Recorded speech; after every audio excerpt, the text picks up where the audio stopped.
Right breaking news చూస్తున్నాం. భారీ భూకంపంతో Turkey సిరియాలో కనీవిని ఎరుగని ప్రాణ ఆస్తి నష్టం సంభవించింది.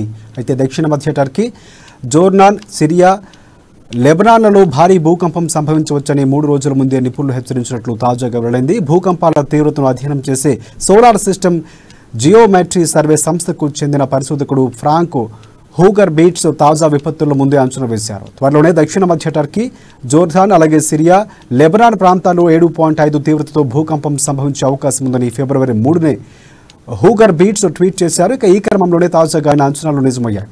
ఫిబ్రవరి 6న తెల్లవారుజామున మొదలైన భూకంప ప్రకంపనలు విలయాన్ని సృష్టిస్తున్నాయి.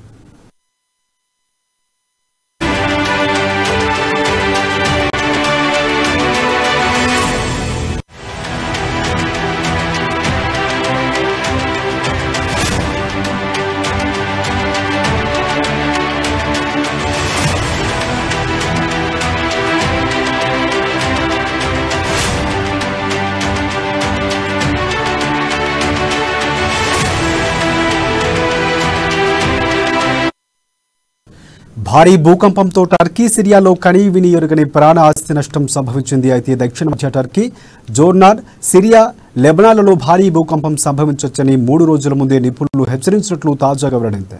భూకంపాల తీవ్రతను అధ్యయనం చేసే సోలార్ సిస్టమ్ జియోమెట్రీ సర్వే సంస్థకు చెందిన పరిశోధకుడు ఫ్రాంక్ హూగర్ బీట్స్ తాజా విపత్తుల ముందే అంచనా వేశారు. త్వరలోనే దక్షిణ మధ్య టర్కీ, జోర్డాన్, సిరియా, లెబనాన్ ప్రాంతాల్లో 7.5 తీవ్రతతో భూకంపం సంభవించే అవకాశం ఉందని ఫిబ్రవరి 3నే హూగర్ బీట్స్ ట్వీట్ చేశారు. ఈ క్రమంలోనే తాజాగా ఆయన అంచనాలు నిజమయ్యాయి. ఫిబ్రవరి 6న తెల్లవారుజామున మొదలైన భూకంప ప్రకంపనలు విలయాన్ని సృష్టించాయి.